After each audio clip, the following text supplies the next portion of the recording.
Hi everybody. Now let us discuss new E and K. This is Poisson's ratio, Young's modulus and bulk modulus. Let us first discuss what is Poisson's ratio.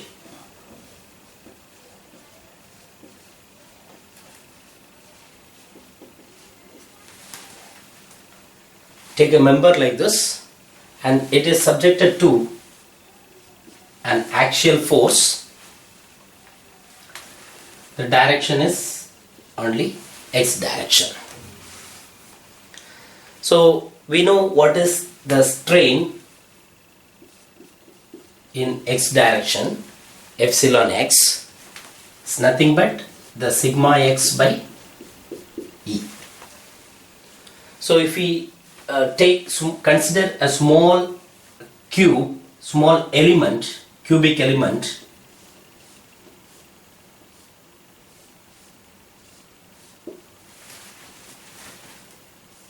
it is with tensile stress sigma y and sigma z. So when sigma x is alone present in this cube, the strain is this much. That means sigma y is 0, sigma z is also 0. So when sigma y and sigma z are 0, does it mean strain in that direction is also 0? No. Because of this tensile stress, there is linear strain or longitudinal strain in this direction, x direction, but at the same time what is happening here? Here it is contracting. So there will be lateral reduction in the dimension. So epsilon y and epsilon z are not 0. When we consider the material to be homogeneous and isotropic,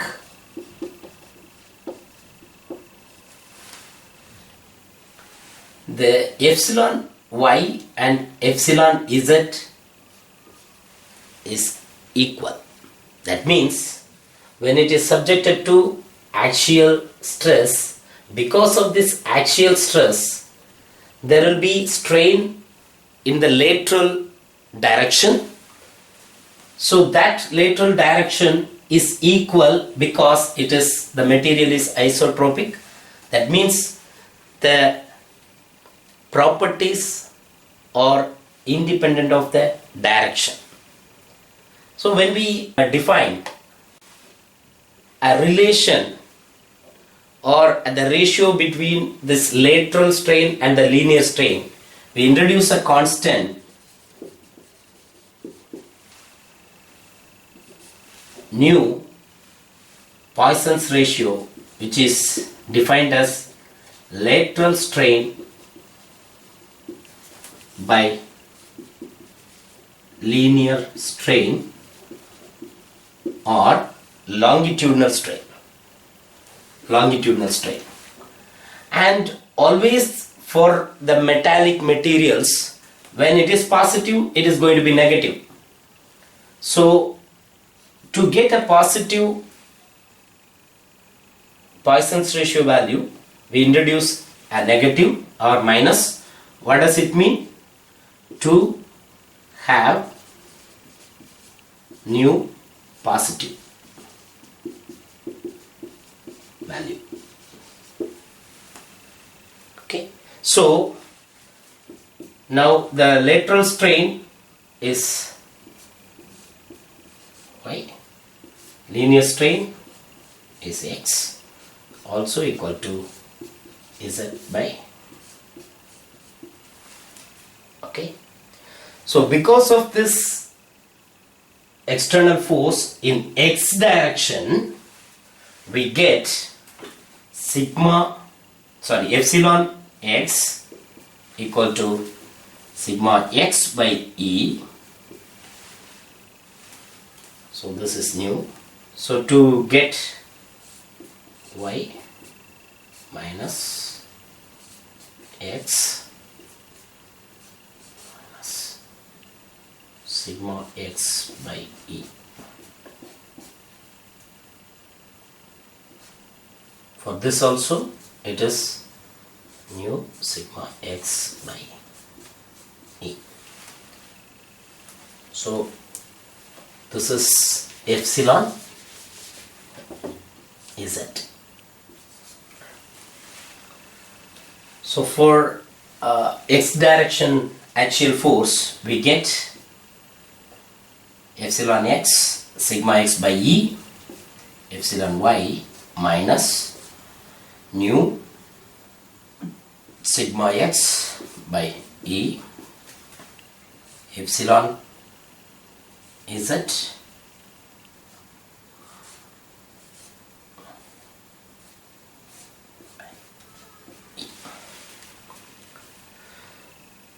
So this is when the force is acting in one direction. For example, if this is not 0, this is not 0, so the cube is subjected to triaxial stress.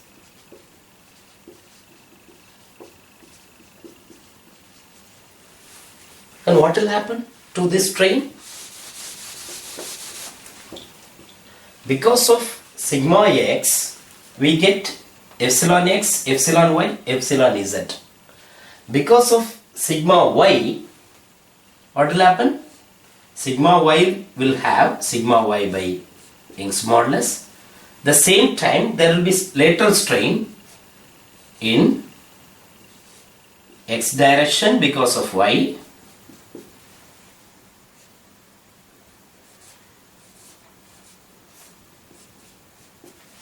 Okay. So because of this sigma z, here it will be positive, and in both the cases sigma z E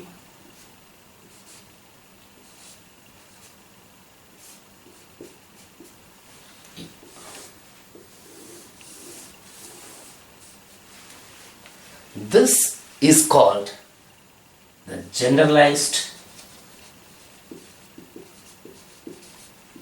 Hookes law.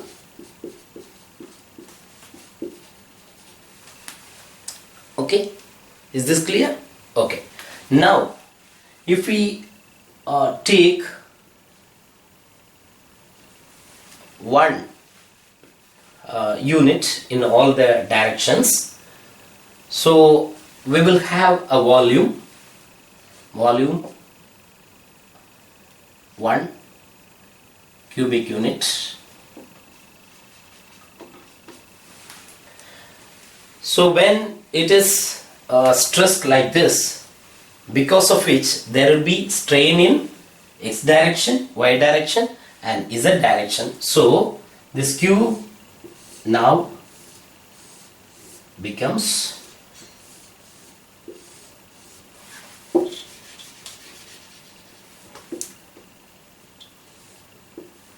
so this will become 1 plus strain x, this will be 1 plus z, and this will be 1 plus y.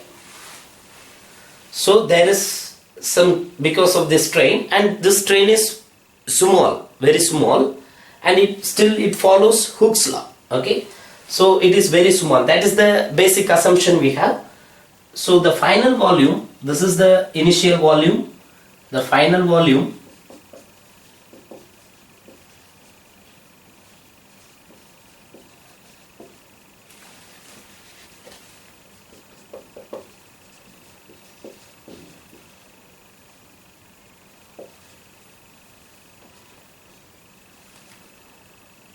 equal to 1 plus epsilon x, 1 plus epsilon y, 1 plus epsilon z. Epsilon x itself is very small, so the product of epsilon x, epsilon y is still it is very less, so we can neglect those components. And what is this?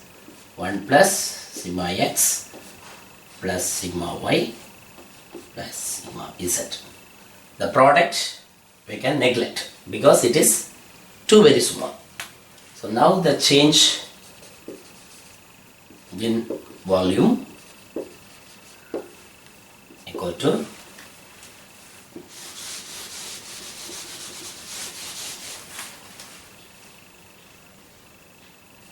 plus minus 1. So the change in volume per unit volume, just volume again it is unit volume, so per unit volume equal to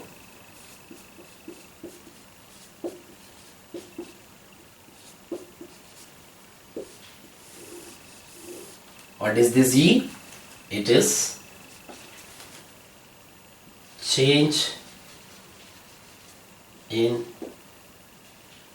volume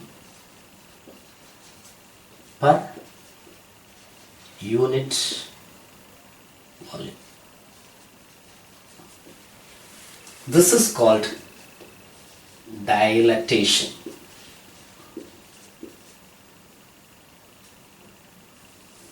Dilatation. Is this okay? Some books also follow, call it volumetric strain. Okay. Now just we are going to expand this. We are going to use our strain values here and we understand more things in this. So we substitute this here.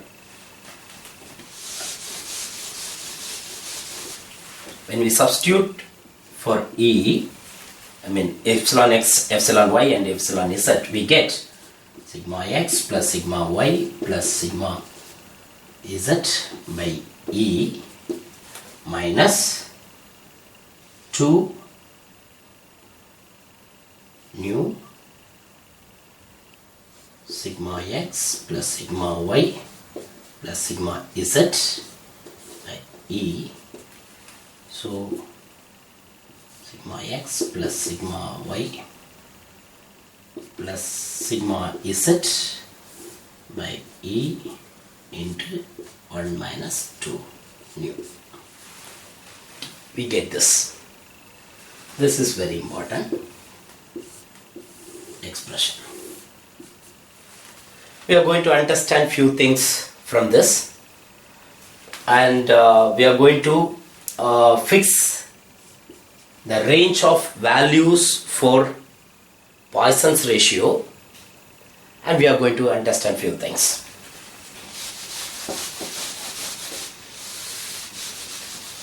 For that, we are going to introduce another triaxial stress concept called spherical stress. So spherical stress is nothing but the sigma x equal to sigma y equal to sigma z. That means there is only normal stress acting on the cube, that means no shear stress is acting, and all the stress components in x, y and z directions are equal, and we can call it sigma O. Okay, that means because our material is isotropic, the strain is also equal. That means x equal to y z equal to 1 naught. This strain normally sigma naught by E 1 minus 2 mu. Okay, so when we substitute that here, okay, So we will get E equal to 3 E naught. E equal to x plus y plus z. It's nothing but unit volume change. So when we substitute this, we have equal to 3 into 1 minus 2 mu by E. This could be written in a slightly different manner.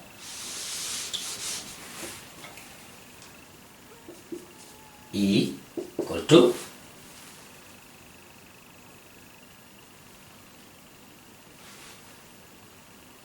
I have missed one thing. Sigma naught I have missed. So sigma naught. Okay. So yeah, sigma naught is missed. Okay. Sigma naught divided by E by 3 into 1 minus 2 nu. This could be called as K.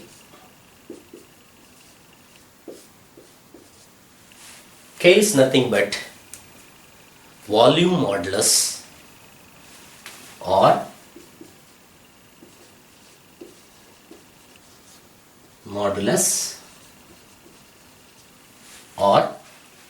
bulk modulus of elasticity. Let's erase this. Okay.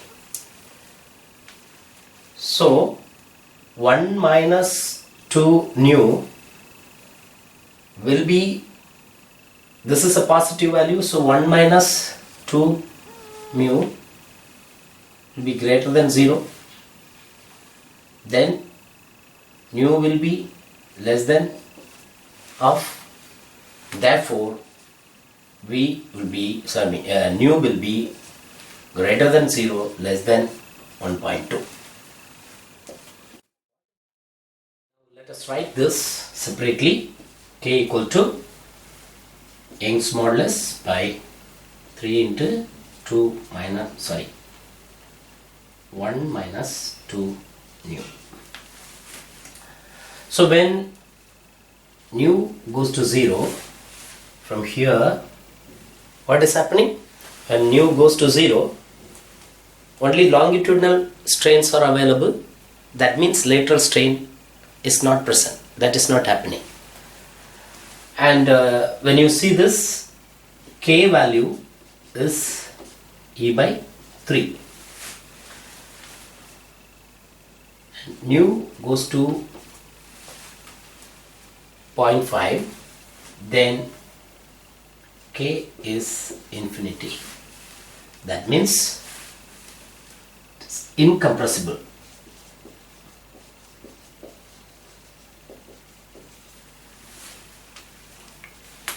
When nu is 1 by 3, so numerically K is equal to E. So to sum up, we have started with the linear stress condition and the corresponding strains, and because of that lateral strain, we introduced Poisson's ratio, we defined Poisson's ratio, and what is happening in the volume or the volume change, the unit volume change we defined. From that we arrived at K. What is K? E by, so it is related. K, E and nu are now related.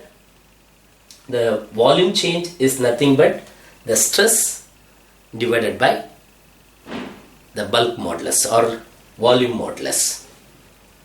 And this sigma could be tensile or compressive. But actually in practice, the state of the tensile stress is very, very difficult to achieve.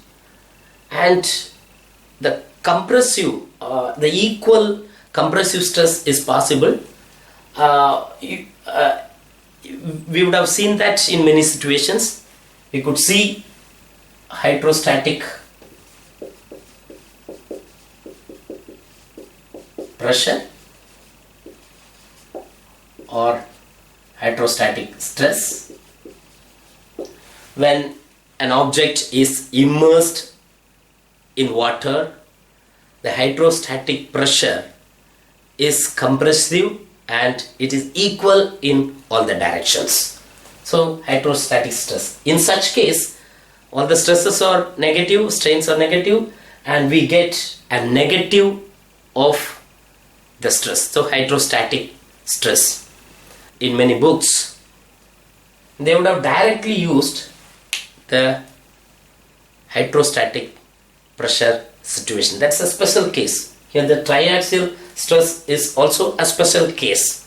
Okay, in order to understand the bulk modulus and its effect and its physical phenomena or physical understanding of bulk modulus. I hope you would have understood this. Thank you.